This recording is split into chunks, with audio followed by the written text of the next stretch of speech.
Let's read. A friend loves at all times, and a brother is born for adversity. Two are better than one, because they have a good reward for their toil. For if they fall, one will lift up the fellow. But woe to him who is alone when he falls and has not another to lift him up. A man of many companions may come to ruin, but there is a friend who sticks closer than a brother. Oil and perfume make the heart glad, and the sweetness of a friend comes from his earnest counsel. A man of many companions, I've already read that one. Let's try another one. Let your foot seldom be in your neighbor's house, lest he have his fill of you and hate you. Whoever sings songs to a heavy heart is like one who takes off a garment on a cold day and like vinegar on soda. Whoever blesses his neighbor with a loud voice, rising early in the morning, will be counted as a curse. Like a madman who throws firebrands, arrows, and death is the man who deceives his neighbor and says, I was only joking. Better is open rebuke than hidden love. Faithful are the wounds of a friend. Profuse are the kisses of an enemy. Whoever rebukes a man will afterward find more favor than he who flatters with his tongue. As iron sharpens iron, so one man sharpens another. Whoever walks with the wise becomes wise, but the companion of fools will suffer harm. A man who flatters his neighbor spreads a net for his feet.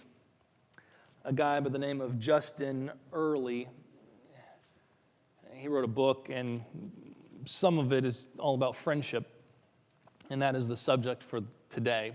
He says that Adam and Eve,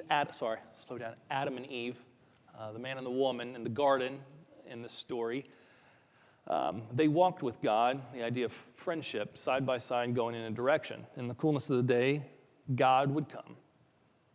And he said what happened was they then were given over to loneliness. He said, and then you look at their son, Cain, and he kind of had the same situation. He offs his brother, and God kind of gives him his chance, and he doesn't choose wisely, but God then says what's going to happen, and Cain pleads with God, no, lest I'll be killed. There's this idea that loneliness can actually be the opposite of friendship, or so in the book, that's what this man argues. Tim Keller is a big source of this sermon, and also C.S. Lewis. If you want more information on friendship, please come see me, because we are just scratching the surface here with the allotted time. Keller, though, he says, you will not make it in life without good friends. And he says good friends because friends, we have friends, but that doesn't mean that they're good friends. I want to talk about a certain category of friendship. So I'll use this illustration. You got your hands like this, and this are the friends of 500 people that you know of. Okay, and you'd say, oh yeah, they're a friend, right? They're not an enemy. They're a friend. Then you probably have about like this. Okay, you have that many friends, which is the next ring would be this, and that's the 100 people. Give or take. Some people are very extroverted. You can handle more. But these are the people, like you went through something with them, okay? So you know a little bit more about them. And you'd say, oh, yeah, they're a friend. And you know their name and possibly their last name, too. Okay, so then we go here. And this is the friendship of, you do extracurricular activities with them, okay? Those are those people. And you probably have like 15, 20 of those, right? Like you know things about their family. You say, how's Jan? I don't know. Okay. That you know something. But then there's this, and this is what we want to talk about. This is a very select group of people. And we'll talk about why, but this, in friendship, you probably only have about 2, 3, max, I would say 5. And there's reasons for that. But these are the type of people that we're talking about. We're not talking about this or this or this. We're talking about this. These are the people that if you don't have these people in your life, you won't make it in life. Now, that's not to say that you don't have civic relationships with your neighbors. That really is the reason why you still have running water. Like, yes, we make it in life, but you won't live the full life that you're called to live and that actually you have the potential of living if you don't have good good friends. There's a necessity of friendship, as you can see as one of the headings. Really, it should say unique friendship, because there's something unique about friendship. All the other a lot of other relationships, they jump on you, and you have to deal with them. Now, some of you into college, and you go, oh yeah, good times. And you may not be friends with those people anymore. But for some of you, you met someone and then you marry that person. Okay, we call that a romantic relationship. And in a romantic relationship, you're eye to eye, right? Talking about it. And that actually is something that really takes a lot of our time. I'm not saying it's wrong, okay? I'm not saying it's wrong. But that grabs you, and it deserves and it demands time. And then a man and a woman had a little baby. Now there's 3. And you know what happens then? Now we multiply. And kids need stuff. And if you don't work, if you don't do what you're supposed to do, the kid dies. So it's like these relationships in life really are your responsibility. Well, guess what? You still only have 24 hours in a day, which you had back in when it was you and the buddies. So friendships are the relationships that get pushed to what we say the back burner. But Proverbs really shows us that you will not make it in life without good friends. Okay, so let's talk about the necessity. Talk a little bit about the necessity of friendship, and then we'll go. There's kind of an order of this. And then what we'll do is we'll take communion together, if you will. And then after that, we'll have about 3.5 minutes left of a sermon, and I'll pray. And then we'll try to go apply, hopefully, something that we learned. So let's talk about the necessity of friendship. Friendship gives us something that the other relationships have the potential of giving, but it's not like how friendship gives us. I heard that the idea of marriage is, marry someone who is your best friend or potentially can be your best friend. But that doesn't happen for necessarily everybody. But that's kind of what I've been given as a good standard. In the romantic love, you have 2 people in one bed and no one else is allowed. Okay? That's how it ought to be. No one else is allowed. In friendship, that's not the case. Lewis actually writes in his book, The Four Loves, friendship actually calls to others. Come be a part. Come in what we've got going on. I'll give you an example of a junior high girl. Jessica doesn't like how Macy is getting in the way of Jessica and her best friend Jennifer's relationship. And so Jessica starts to have angry feelings against Macy because Macy is moving in. The problem that Jessica doesn't realize is that when it's just her and her best friend Jennifer, that she's actually only getting a little bit of her best friend Jennifer. That actually, if Marcy comes into, is it Marcy or Macy? We're switching it up. If a third party comes into the group, you actually get more of the person that you just always want to be with. Because they bring in other facets of the person. Let me give you an example.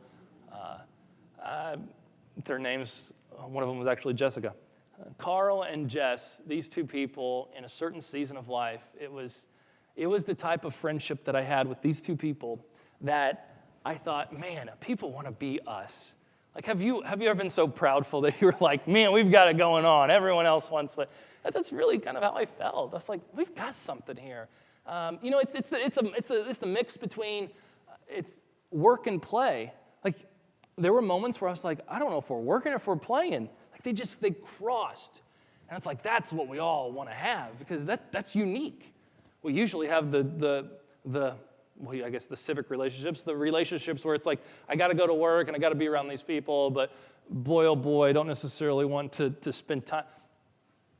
But with this friendship group, it was to me, it was the best of the best. Now, the reason why it was the best of the best is because Carl would do something crazy, funny, or obnoxious, or just, what's he doing? And I could filter that a certain way, but then I would look at my friend Jess, and I would kind of do do you see what I'm seeing? And her expression on her face made it 10 times funnier of what you understand. Now, with this, this is getting ahead for the sermon, but you've had people in your life where you would say, yes, I had that. But you know what happens? People die. People get divorced. People move away. You move away. Things grow apart. That's just how it is. And so, one of us out of the three decided to move to a distant land. And so it was just me and Carl. And Carl would do the same funny things. Carl would do the same obnoxious what have yous. And then I would find myself kind of like looking somewhere, trying to find a mirror to look at to see, it's like, do you see what I see? Are you catching what I'm catching? The problem is, Jess wasn't there anymore. And what happened was I actually realized when Jessica left, a part of Carl left too. Do you see this? Friendship is unique in the way of it's not just you two people. It actually calls in other people because in friendship, you actually get more of a person when there's other parties involved. There's a uniqueness of it. There's a uniqueness in it that in all sorts of other relationships, they demand your time. But in friendship, it's like they come natural, but you really have to work on it. Otherwise, they do get tossed to the bin. So look at the verses there. It says, a man of many companions may come to ruin, but there is a friend who sticks closer than a brother. I want to point this out, that I believe that's alluding to the Jesus that is to come. I really do think his relative was in on that. Let's move on, time's sake. Discovery of friendship. Oil and perfume make the heart glad, and the sweetness of a friend comes from his earnest counsel. They say that back when the proverbials were written, that foods were not artificially sweetened. Perhaps there was a shortage of sugar, or maybe they in that area they didn't have sugar. It didn't exist yet to them. But whatever the case is, you had to discover its sweetness. You had to take a bite of the fruit, or you had to taste the honey. You had to experience it that way. And that's kind of where we get with friendship. Friendship is actually something that's discovered. It's not something that you go to the store and just buy. Someone dies that was a close friend of yours. You don't go to the Piggly Wiggly and go down the aisle and yes, category best friend, I'll take 3. It doesn't work that way. Friendship is something that is discovered. It's all the kids on the playground, and one of the kids is over at the rock pile, and he's picking out these beads, and he's picking out these certain arrowheads or what have you, and this other kid walks over there, and as Lewis says, what friendship actually is when two people are looking and somebody says, "What? You too? I thought I was the only one." It's like, "What? You too? You have a Stanley Cup? I thought I was the only one, right? What? You too? I thought I was the only one who knows the firing order of a 5.9 Cummins. What?" You see what I'm saying? Friendship is something that organically is just discovered. And when it's discovered, you realize you're not in this alone anymore. Now, it cannot just be discovered, it then has to be forged. But in the discovery, we see that's where the two go, there's something here. To which Lewis, C.S., says, that's why those pathetic people who just want friends can't ever get any friends. It says because what you're doing is you're saying, hey, the person says, hey, come over here, do you see the same truth as me? Are you carrying the same burden? Do you see the same trial? How about the same treasure? Do you see all that? And the other person says, I don't care about that truth. I don't care about that trial. I just want to be friends. He says, then no friendship can arise from that. Because there has to be this, a big word for me would be the word affinity. There has to be something that actually binds those two people together. And then after that binding happens, oh my goodness, then you can actually have something. But without that deep connection, then it's really just an acquaintance. And we're talking about these types of friends. So friendship has to be discovered, but it also has to be forged. There's four C's on your paper, not original with me, 4 C's. The other words I put there to maybe help, And the 4 C's are constancy, carefulness, candor, and counsel. Do you see them? Constancy, carefulness, candor, and counsel. And we're going to use these as markers of what a true friend is. Not this, but like those deep, deep true friendships. And I want you to use your brain and go through the file of your friends and use these markers kind of as a guide to see, are my friends, according to the Proverbs, are they being this type of friend to me? And if you want, also put yourself on the chopping block and look at yourself and see, am I that type of friend? So let's go with the first one, shall we? A friend loves at all times, and a brother is born for adversity. Available, faithful, dependable, enduring, unchanging. That part where it says all times, it really means all kinds of times. Your family will show up, if you have one, will show up to the funerals of family members. Our culture, that's what we do. And if we don't, that's really foreign to me. Family shows up in, how does the Proverbs say, adversity. But that doesn't mean that you necessarily, with those family members, want to go on vacation with them. You understand what I'm saying? You've got your own stories, I've got my own stories. But a friend, it says, a friend loves at all times. Oh, then that means that they're right beside you. They're going in the same direction. Yeah, but that doesn't mean that they're, well, the next verse is this. Let your foot be seldom in your neighbor's house, lest he have his fill of you and hate you, which gives us the next point. But the friend is not there just all the time. The friend is there in all kinds of times. The good times, the bad times, the thick and thin. When you need them the most and you make that phone call, they're leaving the movie theater and they're showing up to watch the kids because you understand what I'm saying.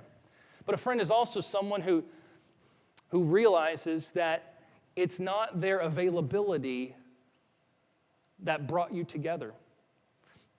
Let me put it this way. Some of us have become friends with people. We would call them friends, and we would say, oh yeah, they're in my tight circle.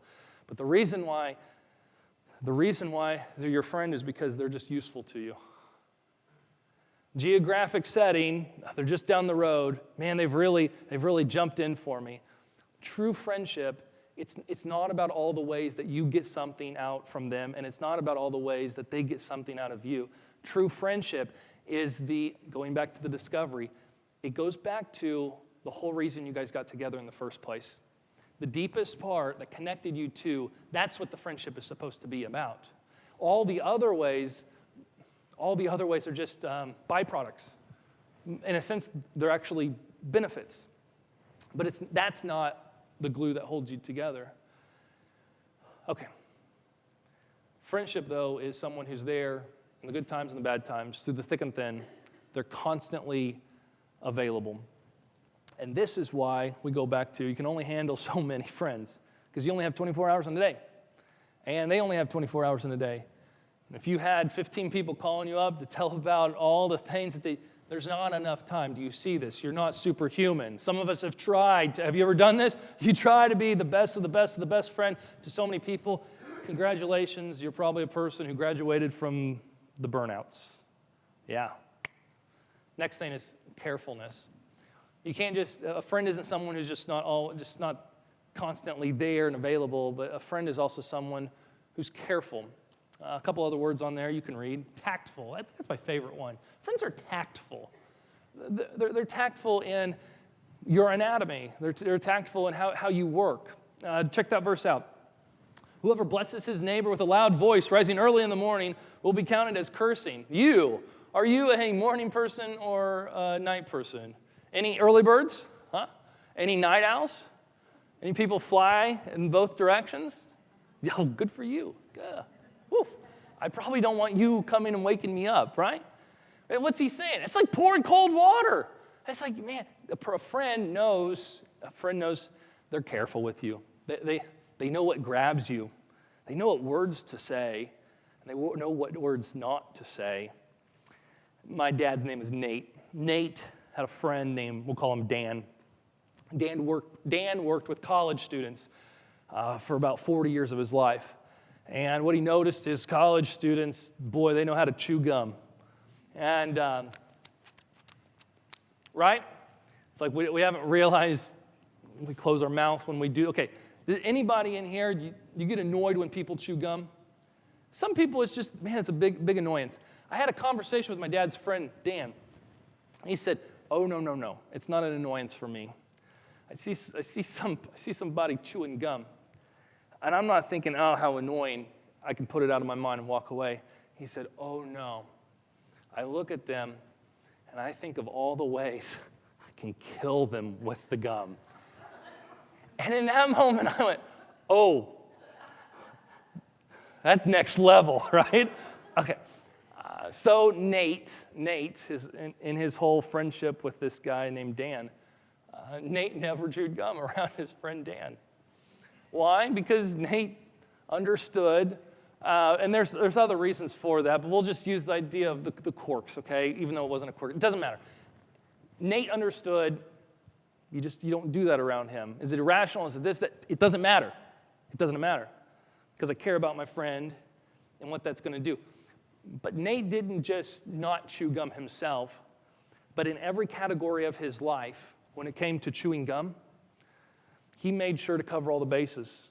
So the 4 kids that he had, he was responsible for and told each one of them, anytime we're around Dan, you don't chew gum. You understand me? Why? Because Nate, he cared about his friend. Now that's something so simple, but yet you get it. If you truly are careful with your friend, you're not just watching out for how you treat them, but you're also kind of, I'll say it this way, you're doing a little back cleanup for them. A friend is someone who is careful with you, and they're always there for you, but a friend is also someone that gives you the word candor, okay? This is the idea of a rebuke, forthrightness, truth-telling. Now, as we go down this list, some of you are like, oh, yeah, I'm really good at that one. Or, man, I'm not so good at that one. Or you think of your friends and you're like, you know what? Susie's really great at that. But my goodness, Susie really needs to work on. Okay. Sorry if your name's Susie. Forgive me. The next one, candor. Listen to the words here. Faithful are the wounds of a friend. Profuse are the kisses of an enemy. Whoever rebukes a man will afterward find more favor than he who flatters with his tongue. Better is open rebuke than hidden love. Moments in your life, you will have opportunities to go over to said friend's house and share the hard truth.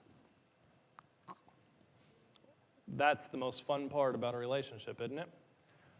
There's times in your life where a friend is going to come over to your residence, and if they're a true friend, they're going to share the hard truth. Don't raise your hand on this one, please. Anyone in here ever had to tell somebody something hard to a friend, and that friendship ceased for 6 months to a year, maybe longer, maybe still, but you knew you needed to tell them that? Or has anyone in here ever had somebody tell them the hard truth that you needed to hear, and that friendship was severed for 6 months to a year, or maybe still going on? This is the one that there's nothing flashy about it. There's nothing that rouses us up. No, this is the one that, it's the gut punch. But it's one of the main necessities of friendship. Because a friend is someone who tells you the hard facts, not because you want to hear it, because you need to hear it. So the person who says, you know what, I love that person so much, I just don't want to see them go through that. I mean, really, do they need to hear that? Because maybe there's another way. You know, it's like I love them too much to tell them that. No, it's not true. If you look at yourself deep inside and you realize that if I tell them that truth, and if I'm going to be a true friend, then after I tell them, I've got to then walk with them through that trench until they see it through. And so when you say, I love them too much, no, we love ourselves too much to go through something like that.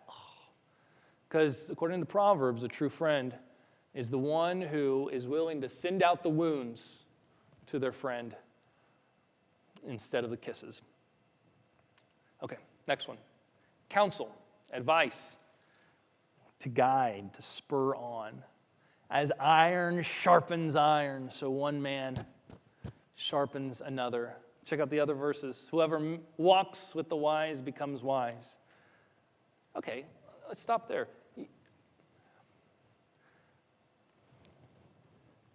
If you consider, so silly, but if you consider yourself dumb, do you really want to stay dumb your whole life?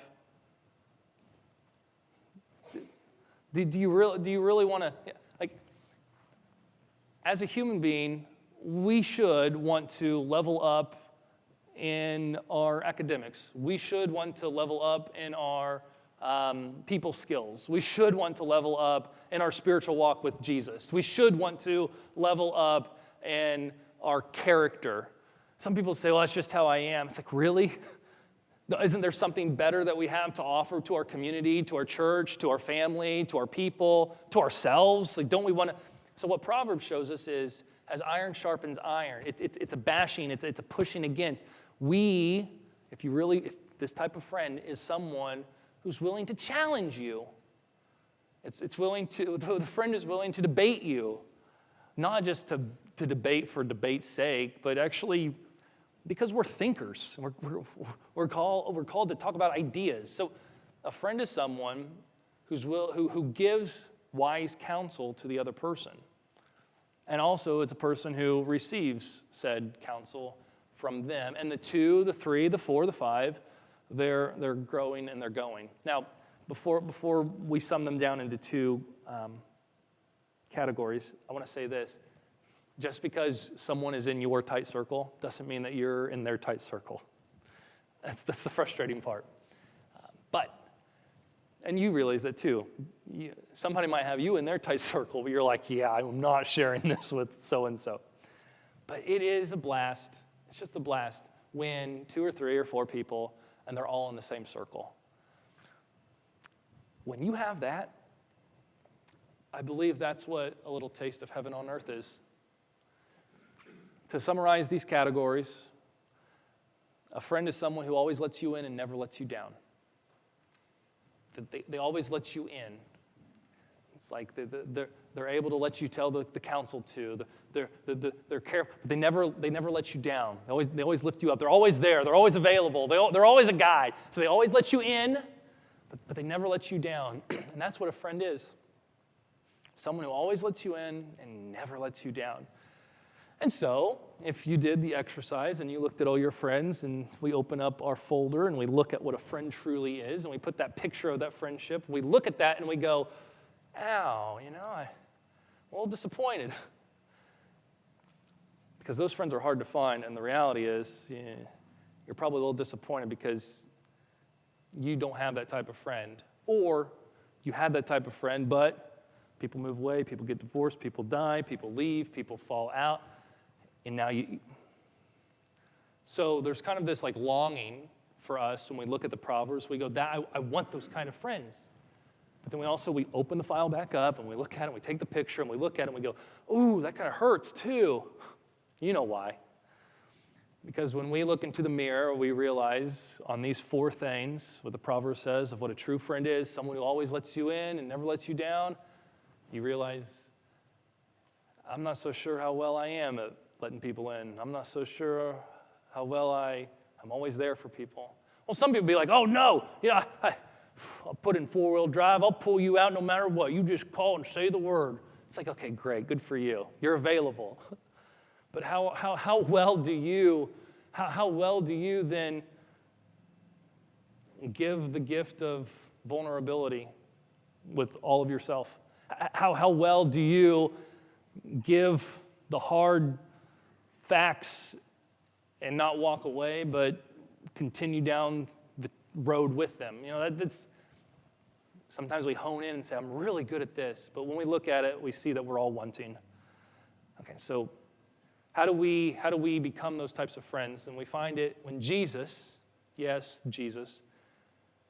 Jesus was with his disciples the night before he was going to die for you and me on a cross. he takes everything from the beginning of time and he draws it all the way to things that we haven't even lived out yet, and he brings it into a moment, and he says, and you can see this on the paper, he says, hey, I call you friends. No longer do I call you servants, because a servant doesn't know what his master is doing. But tonight I call you friends. What is Jesus saying? He's taking everything that they have known about their relationship with the divine and has said, let me put it back in friendship terms. He's saying, let me go back to the garden with you. He's saying, as Adam and Eve walked with God shoulder to shoulder, this metaphor in Hebrew of friendship, I'm here to have that with you. Why? Because I'm a friend who will always let you in and never let you down. And also, I trust you. I call you friend. He doesn't say, I am your friend. Tonight, I call you friends. The irony about this, young man, is that it's not days, it's hours. Just hours later, after Jesus says, you're my friends, and I call you friends. Those same friends are the friends who are letting him down and not letting him in. They're denying him, they're betraying him, they are falling asleep on him.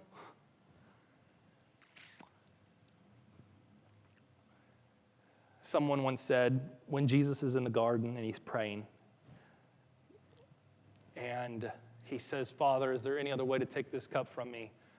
In a sense, what he's saying is, in terms of friendship, he's saying, hey, Dad, is there any other way to bring my friends home where we don't have to do it like this?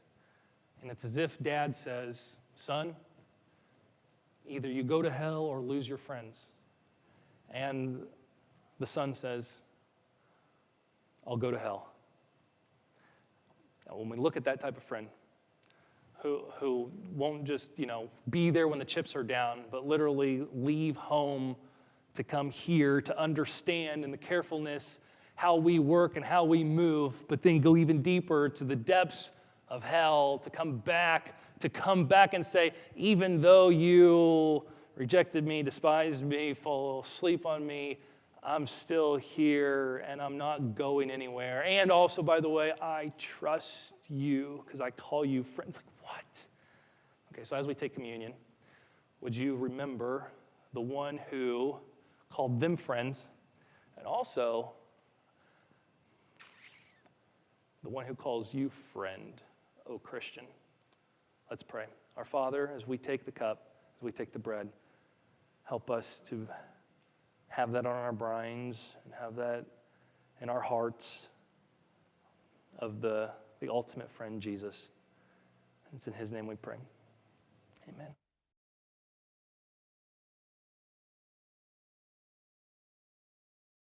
Some would say, well,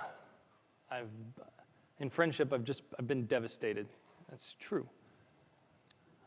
So when you make Jesus your ultimate friend, when you make him the friend of friends, that doesn't mean that there's still not going to be disappointment.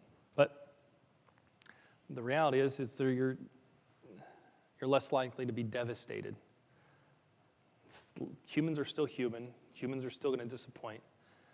But when you look at the friend of who Jesus was and still is, the one who always lets you in and never lets you down, the one who died on the cross, went to the hells, all of that to bring his friends home, what you see is when you go down the road of life with that type of person, then when your other friends, when they aren't always there for you, when they don't always tell you what you need to hear, when they aren't always, when they're not always careful, you're not devastated anymore, you're disappointed, but you're not devastated to the point of paralyzation because you have quit putting so much stock in human friendship and realized no matter when someone lets me down, that Jesus was here the whole time. And that's kind of the turn for the mature Christian. That's the turn. Because the turn is, you start going back to the Psalms. It's Psalm 37, verse 4. It says, you know this one? Delight yourself in the Lord, and he will give you the desires of your heart. That's all of it. It's like, so look at that in terms of friendship. When you delight, when you walk with Jesus long enough, what you realize is he rubs off on you. when you delight yourself with him, when you walk with him, when you friendship with him, in turn what happens, you become the type of friend like that he was and who he is, and in turn, you become that type of friend, and the people who are around you then receive that type of friend, and that's exactly what you wanted the whole time. When you make Jesus your ultimate friend, you then become the friend, and then you receive all the friends that your heart ever desired. That's the gospel. So for some of us, we're awkward. We have a hard time making friends. Let me read a little snippet to you, and let me just say this. If that's you, or you're the person who's like, yeah, I gave up on friendship, I want to encourage you to give it another shot. Give it another shot. And not in the shot of like, I don't know, blindly just try to toss it, but think on these words. This is from Lewis in his book, The Four Loves. In friendship, we think we have chosen our peers. He says this, but for a Christian, there are, strictly speaking, no chances. A secret master of ceremonies has been at work. Christ, who said to the disciples, ye have not chosen me, but I have chosen you, can truly say to every group of Christian friends, you have not chosen one another, but I have chosen you for one another. Oh, how sweet a thought that the superstructure of the universe is intricately working his way to bring people together. Remember when we talked about there's something that grabs the two of you to go? What if that one passion is the deepest passion possible, the love of the divine, that grabs both of you, that you and another person have the same affinity together? Well, that crosses all sorts of bounds, all sorts of cultures. Other things do that, and I like to say this, sports, music, they break down a lot of walls, but not like the gospel. There's no movement like what the gospel has done with bringing people together. And when you have that deepest affinity with someone else, who knows where that friendship will go. It crosses ages, it crosses cultures, it crosses languages, it crosses color, it crosses the aisle, all of that. Because when you're bananas for Jesus and someone else is bananas for Jesus, then there's no place where you two can't go. Let me pray with you. Our Father, thank you for Jesus, the friend of us sinners. Thank you. In Jesus' name, amen.